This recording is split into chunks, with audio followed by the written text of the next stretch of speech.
CPR de l'ANP abritera du 28 au 29 octobre 2025 l'atelier de renforcement des capacités sur les thèmes du dialogue social, les techniques de négociation collective et les pactes de stabilité sociale et croissance, organisé par le Tsunami Team. La cérémonie d'ouverture a été présidée par les représentants du ministre du Travail, de la fonction publique et du dialogue social.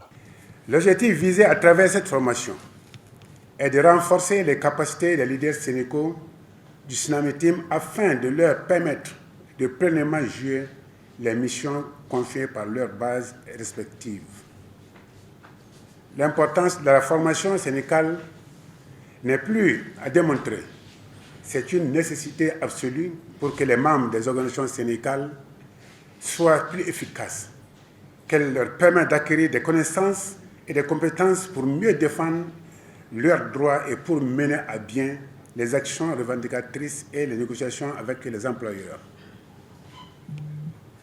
Monsieur le secrétaire général du ministère, camarade secrétaire général de la région de l'UNTM, mesdames et messieurs, comme vous le savez, la formation est un véritable sacerdoce au niveau de l'UNTM. Et c'est la raison pour laquelle l'une des recommandations fortes du 14e congrès ordinaire de l'Union nationale du travail du Mali, tenu les 26 et 27 avril 2024, a été la formation sénégale des militants.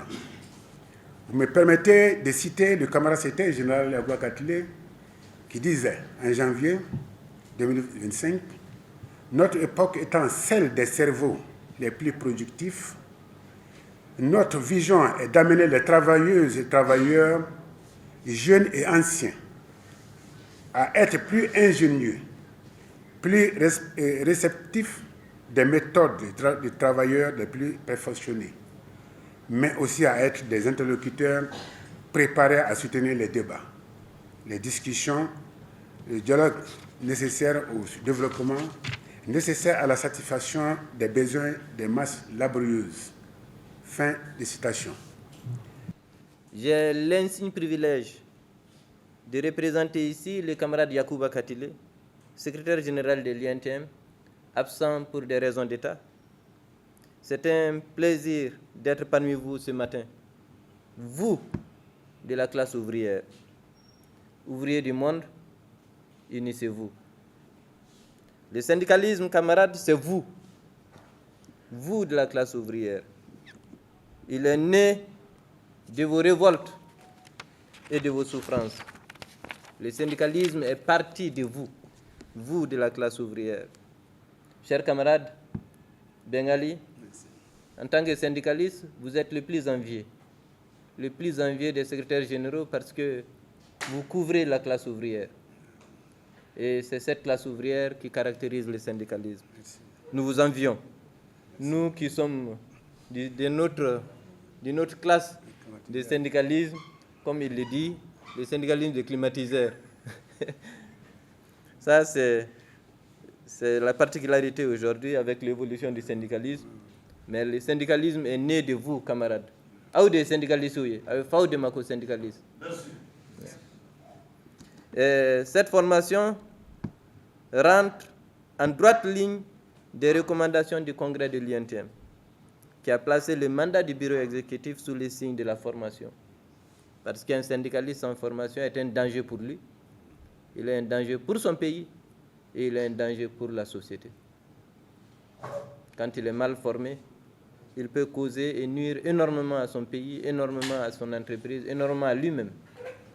Donc, félicitations camarades du Tsunami Team pour cette formation, mais surtout pour les termes qui évoquent notre souci permanent pour un climat social apaisé. Le dialogue social, les techniques de négociation collective et le pacte social de stabilité et de croissance.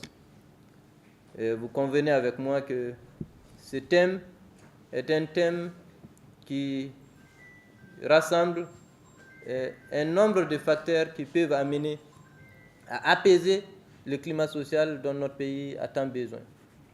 La signature du pacte, qui repose essentiellement, le premier objectif du pacte pour dire l'objectif principal du pacte, le seul objectif principal du pacte, il n'y a qu'un seul objectif principal du pacte, un seul, c'est l'apaisement du climat social et le développement économique. Développement économique, la restauration de la paix et de la sécurité, la réconciliation nationale, que tous les Maliens appellent de leur vœu, ne peuvent assurément être réalisés sans aussi un climat social apaisé sur les lieux du travail. Le Conseil national du patronat du Mali en est fermement convaincu. En effet, nos entreprises sont des unités économiques rassemblant des intérêts parfois contradictoires qui doivent pourtant trouver des points de jonction pour atteindre les performances globales souhaitées autant par l'employeur que par les travailleurs. C'est bien le dialogue social qui contribue à concilier ces intérêts divergents en permettant aux parties prenantes de négocier et de trouver des compromis par le biais de consultations et de discussions. Dans le cadre de ce processus, l'État, garant de la cohésion sociale, a l'obligation de créer et consolider les institutions favorables à la pleine participation des employeurs et des travailleurs dans la résolution des problèmes qui pourraient les opposer. C'est pourquoi, dès que cela lui a été proposé par le gouvernement, le CMPM n'a pas hésité une seule seconde à adhérer à la conclusion d'un pacte de stabilité sociale et de croissance. L'importance de la formation syndicale ne fait plus l'ombre d'un doute en raison du rôle essentiel qu'elle joue dans le développement du militantisme et du leadership syndical. À ce titre, la formation constitue un des leviers les plus efficaces dans la stimulation de la performance dans tous les domaines de la vie sociale et particulièrement en milieu syndical. C'est au regard de cette importance de la formation que le gouvernement de la République du Mali, dans le cadre de la mise en œuvre du plan d'action du pacte de solidarité et de croissance, a rehaussé la subvention accordée aux centrales syndicales. Mesdames et messieurs, l'occasion est bonne pour moi de souligner avec vous l'heureuse opportunité que constitue la signature du pacte de stabilité sociale et de croissance, tel que développé par mes prédécesseurs tout à l'heure, entre le gouvernement de la République du Mali et ses partenaires, dont l'UNTM à laquelle votre syndicat est affilié. Grâce à la signature de ce pacte, on assiste depuis le 25 août 2025 à un apaisement à nul autre pareil du climat social. Cet apaisement est sans nul doute le fruit des efforts consentis par le gouvernement et ses partenaires sociaux dont votre organisation est partie prenante et qui se sont engagés à privilégier le dialogue et la concertation pour la gestion des conflits.